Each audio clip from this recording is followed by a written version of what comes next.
नारायण। आज हम लोग समझते हैं वाक्यगत दोष। वाक्यगत दोष क्या होता है उसको समझते हैं, तो ध्यान से सुनिए। इससे पहले हम लोग समझे थे पद पदांशगत दोष।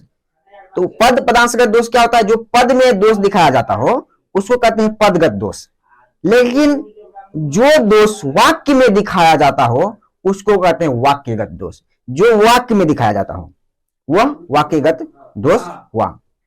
तो देखिए वाक्यगत दोष का लक्षण क्या कहता है। तो नारायण, आज की कक्षा में हम लोग समझेंगे वाक्यगत दोष। पद पदांशगत दोष 16 प्रकार की समझे और वाक्यगत 13 प्रकार की होती है। वही वाक्यगत दोष आज समझते हैं। पहला दोष है वाक्यगत का दूसरवत्व दोष। वाक्यगत दूसरवत्व दोष, इसका लक्षण कहता है स्मरात्यंध कदा लफ्से कार्तार्थ्यम विरहे तव। यह कहता है कि यहां पर स्पष्ट जो है सो है कि उपयुक्त वाक्य कर्ण कठोरता।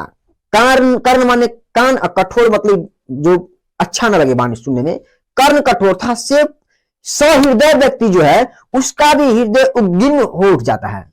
उसका भी हृदय जो है सहृदय व्यक्ति का भी हृदय उद्गिन्न हो उठता है। यहां पर स्मरात्यंध और लक्ष्य और कार्तार्थ्यम, ये जो 3 वाक्य है, अनेक पदों में कठोर वर्ण से यह जो है सो कानों में दुख उत्पन्न करने वाला ये तीनों वर्ण है, वाक्य है, जिसके कारण यहां पर वाक्यगत दूसरवत्व दोष होता है। अगला दोष है वाक्यगत अश्लीलत्व दोष। इसका लक्षण कहता है कृत प्रवृत्तिर्न्यार्थे कविर्वार्तम समश्नुते। यह कहता है दूसरे अर्थ में प्रवृत्ति करने वाला कवि वांत खाता है। दूसरे के अर्थ में प्रवृत्ति करने वाला कवि क्या खाता है? वांत खाता है। और वांत का यहां पर सीधा सीधा मतलब होता है वमन अर्थात उल्टी किया हुआ। तो दूसरे का जो इसे उल्टी किया हुआ वो क्या कर रहा है? खा रहा है। अब बताइए, जो व्यक्ति उल्टी करता है उसको भी उससे घृणा होता रहता है।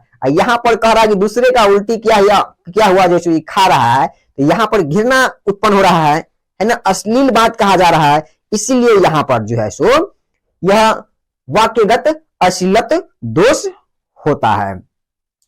अगला है न्यार्थत्व दोष।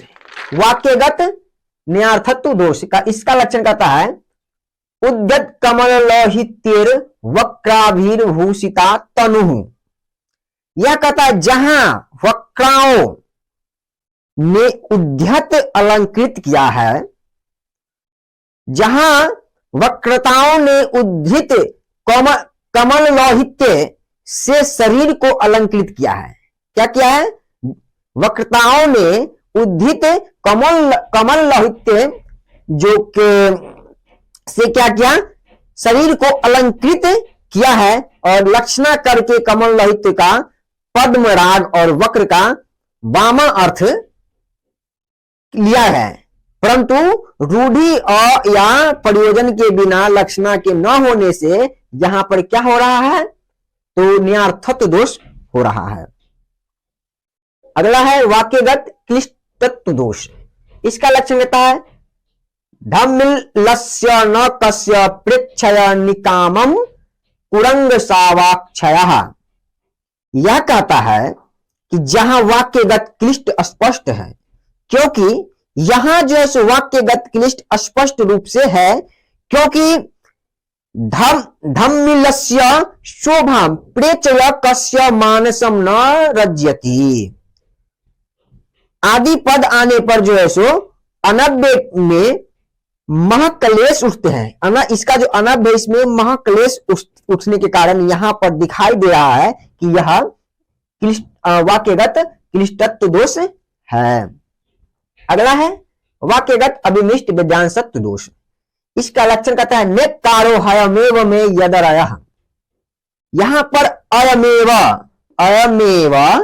नेकारः, यही तिरस्कार है। ये पद का ही वाक्य का तिरस्कार है। इस प्रकार नेकार शब्द को विधेय बनाना चाहिए। नेकार शब्द को क्या बनाना चाहिए? विधेय बनाना चाहिए, लेकिन नहीं बनाया गया। वह यहां पर शब्द रचना की विपरीतता के कारण है।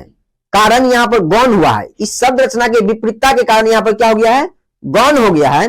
जो पद की रचना विपरीत है, इस कारण यहां पर वाक्यगत अभिमिश्र विध्वंसत्व दोष होता है।